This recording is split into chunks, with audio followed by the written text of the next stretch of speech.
Hi guys, and welcome to the TruGolf Academy. You've joined me, Jon Watts, today at Drayton Park Golf Club.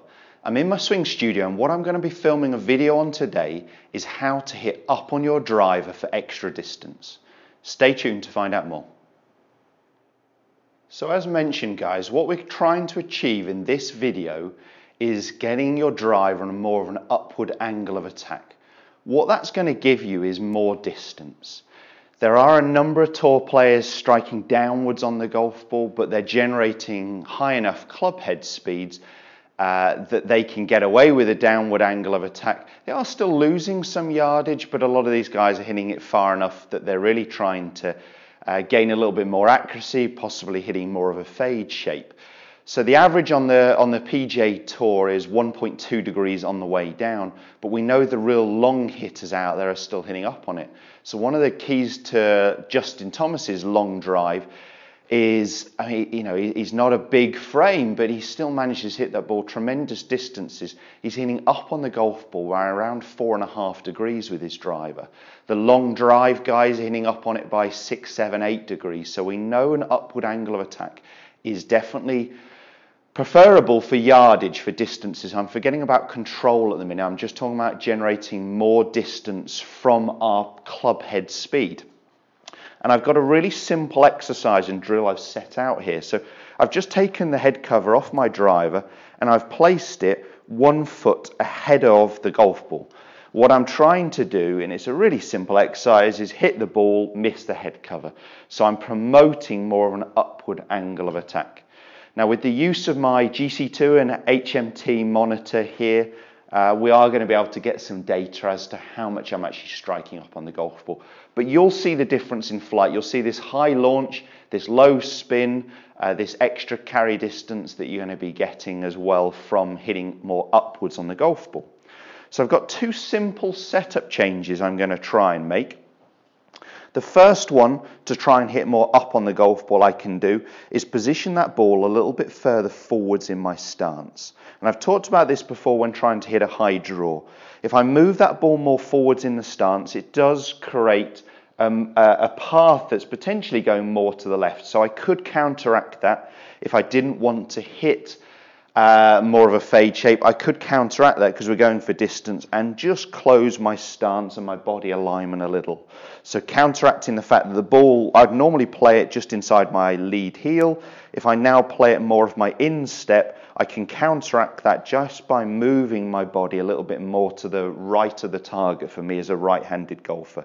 So closing my stance to counteract the swing path change. The other change I'm going to make, simple change at setup, is just to make sure I'm tilted behind the golf ball. Now, I don't think you need to do this with your lower body.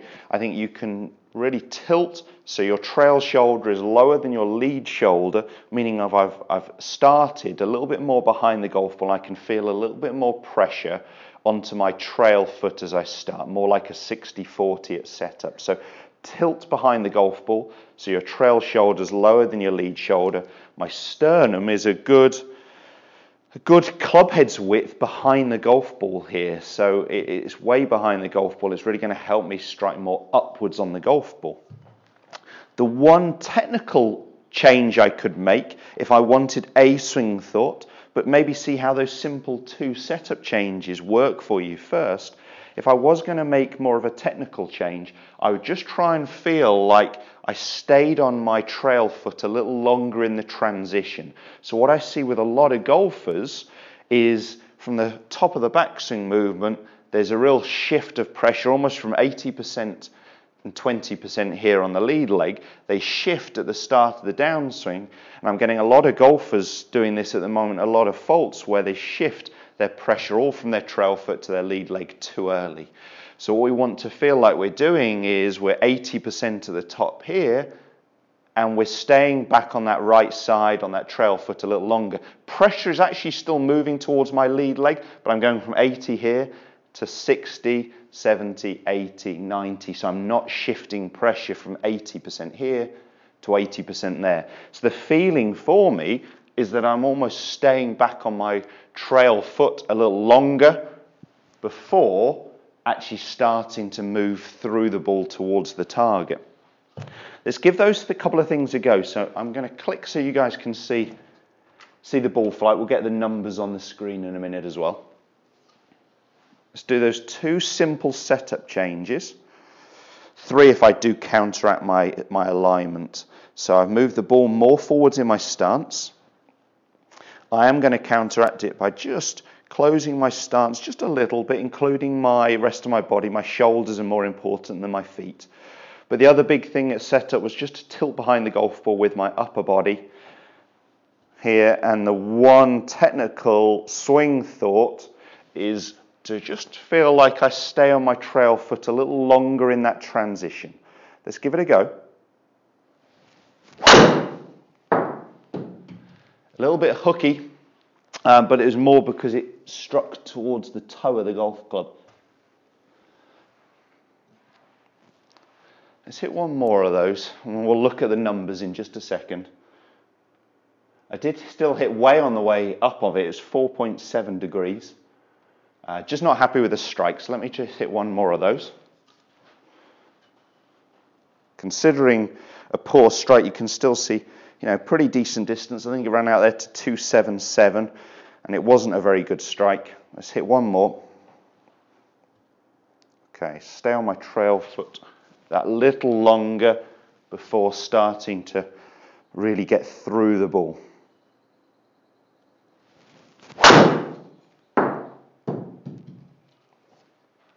Good.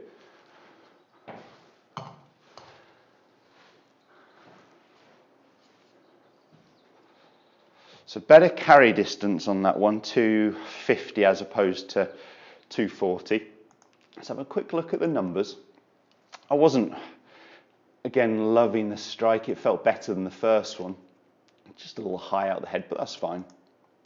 So we can see an angle of attack 4.7 on the way up, and then 5.3, so an average of 5 degrees. So I really hit up on the golf ball to maximize the distance I'm getting from not my highest club head speed, and definitely not my highest ball speed. So when I'm striking it better, I get the ball speed closer to 150.